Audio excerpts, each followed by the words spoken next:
Hello class, welcome to lecture 3. So last week we spoke all about realism. In lecture 3, we're going to continue on with a different type of international relations theory, and that is liberalism. Now, we're going to define liberalism in a view that's very much fundamentally different from realism. It's about as different from realism as you can get. And as such, you get kind of constant arguing between realists and liberalists. They're very much rival theories of international relations. But we might define liberalism and differentiate it from realism in its ultimate belief that international peace can be achieved and is possible through certain steps. Okay, but the fact that they believe that it is possible already very much separates it from the idea that is realism. While it does admit, like realists believe, that the international system is anarchic, that is, it's everyone for themselves, it's crazy in a certain way, right? That's what anarchy is. It believes this anarchy can in fact be transcended, and therefore international cooperation can overcome this anarchy and can overcome conflict in general, right? So again, it kind of admits that realists, okay, you know, everyone kind of for themselves to a certain degree. It's crazy out there, but that being said, if we do take certain steps as a world, as an international system, we can cooperate to avoid and overcome war and conflict. Now, they also believe, this is liberalist, or liberalism, the theory of liberalism, in collective security. That is, that alliances ultimately make war less likely because it deters aggression, right? So let's think about it like this, right? If, let's say you have a very powerful country that maybe is war hungry, let's say kind of like a World War II Germany type situation, right?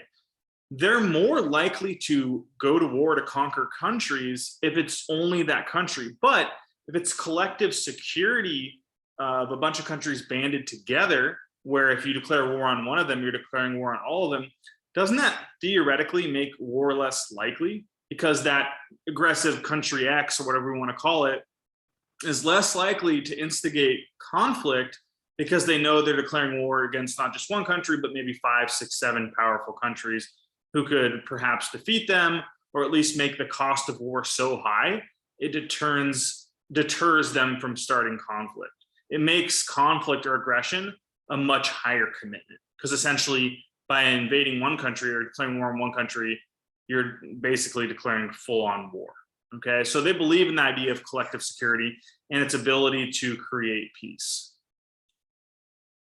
Now, liberalists focus on the actors in the international system, much like classical realists, right? They focus on the actors, to whereas neo-realists tend to focus on the system itself. And they believe the system, again, much like classical realists, they believe the system behaves based on the quality of the units in the system. So the system, the international system, that is how states interact, right, is based upon the decisions and the quality of each individual unit. So the actions of China, the actions of the United States, Great Britain, Vietnam, wherever it is, are going to shape that international system and how we communicate and interact with each other. To continue on, many liberalists, and we're going to talk about different types of liberalism, obviously, but just kind of using blanket terms till we get there. Many liberalists believe in what we call democratic peace theory, and that is the idea that democracies do not go to war with one another, and therefore, if you spread democracy, you are spreading peace. Now, let's kind of deconstruct this, because I think it's a little bit controversial. And maybe it makes sense in some ways and not in others. So let's take the first part. Democracies do not go to war with one another.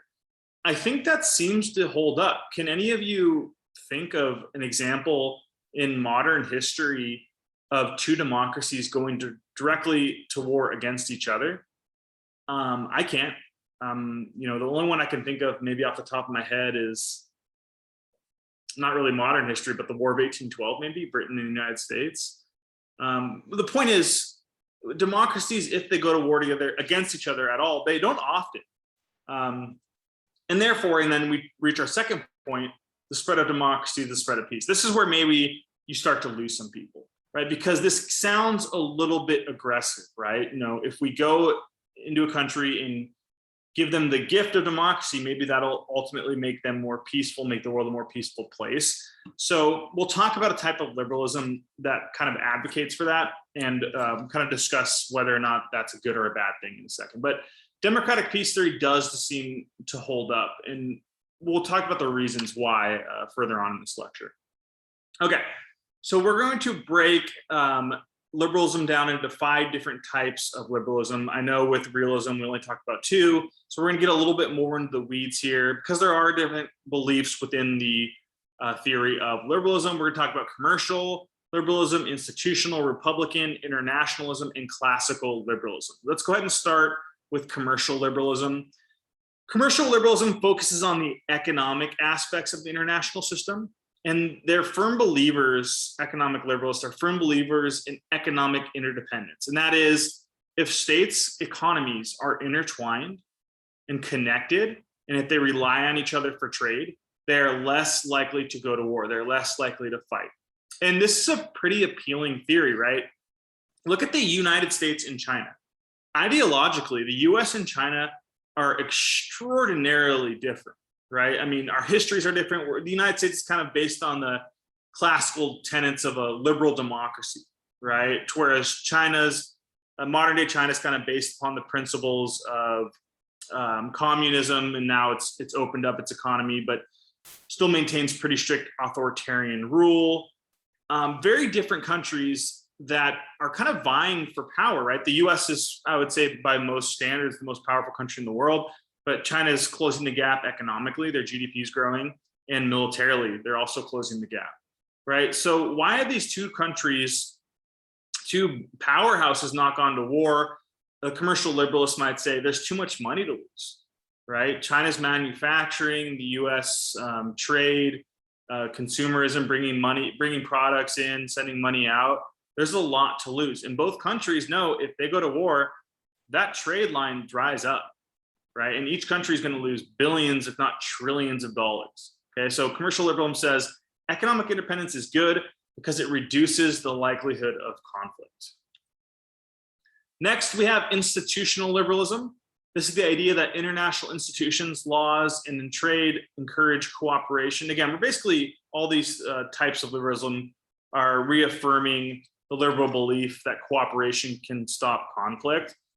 And this is essentially saying that the more our institutions, the more our laws and trade are entangled, the more likely peace is. So institutional liberalism might point to something like the United Nations as key to peace, right? We're trying to create some sense of international law and order. Next, we have republican liberalism. Basically, this is built upon the democratic peace theory. Right, we talked about before that democracies do not go to war with one another, which seems to hold true, at least in modern history. And they would say there's 3 reasons why they don't go to war with each other. 1, they both have political structures based on peaceful conflict resolution, right? If you go into a democracy, chances are you're going to have some sort of judicial branch, right? Some sort of court system that has the same standards and practices. So it's not going to be arbitrary rulings on certain laws or issues, right? You're not going to get out of jail because your father's the Sultan. And I know it's not perfect, right? That does happen sometimes even in the United States. But the Republican liberalists would say, because all democracies have this sense of judicial system and they're controlled by citizens who vote people in and out, these people won't support war with other democracies. They say, no, we don't want that. We have no interest in invading or going to war or starting a conflict with another democracy, right? They have peaceful conflict, means for peaceful conflict resolution that are shared among democracies that prevent war with one another. That is one theory on why democracies do not go to war with each other, democratic peace theory. Second reason would be they share common moral values. Let's not look too far into the word morality here, because morality can be somewhat subjective.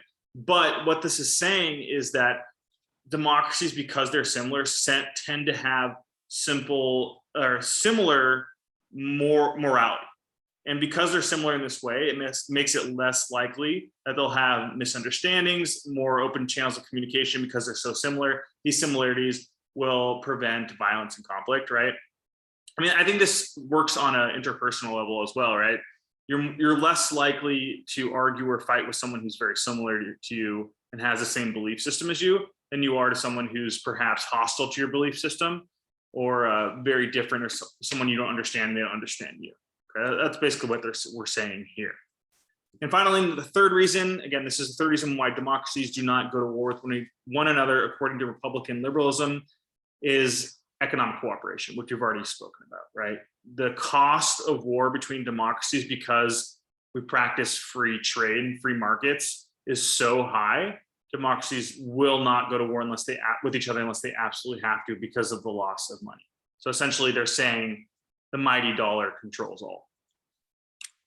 Okay, let's keep going under our fourth type of liberalism, that is liberal internationalism. This is the belief that a liberal state should intervene in other states to pursue liberal objectives. And this is where it kind of gets dicey, what I was talking about democratic peace theory, right? It's kind of based off that. The idea that democracies don't go to war with one another. Therefore, it may perhaps be right and just to spread democracy as much as we can, because it can lead to peaceful conflict. And this can be things like sanctions or diplomacy, but not completely excluding military action, right? You can go into a country and install democratic institutions. That country, perhaps according to this theory, would be more peaceful, certainly more willing to cooperate with your government. Now, of course, went too far there. And of course, this is a theory, right? We know theories in reality don't always mesh up. And I think if we look, it is an aggressive belief of liberalism, and I would say a belief not held by many liberalists.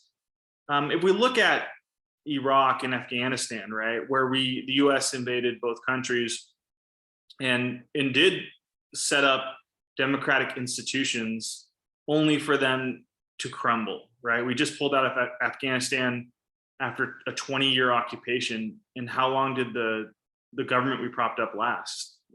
Days, weeks. So this is very difficult to do. And again, this is just a theory. The fifth type of liberalism we're going to discuss is called classical liberalism. This is liberalism where they focus on individualism and support for a limited constitutional government. So it's very similar to classic realism, but a different belief system, right? Ultimately, they want the same thing. They just have different ideas on the international system and how states behave in the international system. So this would be the most similar to what we might call realism, or classical liberalism really drives, I would say, U.S. ideals, free market economies, protected private property, guarantees of certain liberties, freedom of religion, et cetera, free trade. Okay, so classical liberalism is something that I would say, is really entrenched in our belief system in this country. Okay, so we're going to talk about different philosophers, different types of thinkers, political scientists, and what they contributed to the field of liberalism. And you have to start with Immanuel Kant, right? Who lived from 1724 to 1804. He's often called the father or the founder of liberalism. Again, these are very arguable, but really one of the head figures of the liberal school of thought. He was sometimes criticized, as many liberalists are, as being an idealist. Of course, that's a great idea, but is it actually going to work? Is international peace actually achievable? So Kant, and again, you'll notice some repeats here because much of the stuff we talk about even today does come from Kant's work. He says the three keys to perpetual peace, and again, these should sound familiar. We just talked about them, are democracy, collective security, and economic interdependence. Okay, so he says international peace is achievable. Again, that's the belief of liberalism. And if we contrast that with realism, they say that's not really possible because there's no international government. He says, if you want peace, pursue democracy, pursue collective security. Again, that's countries bounding together. and pursue economic independence, countries trading and tying their economies together. If you achieve these three things, peace is possible. If you want to know more about Immanuel Kant, I recommend that you watch this YouTube video, just kind of a brief video on his life. Not mandatory that you do watch it, but a very interesting guy, and I think worth watching. So that concludes part A of lecture 3. I will post part B as soon as I am finished with it.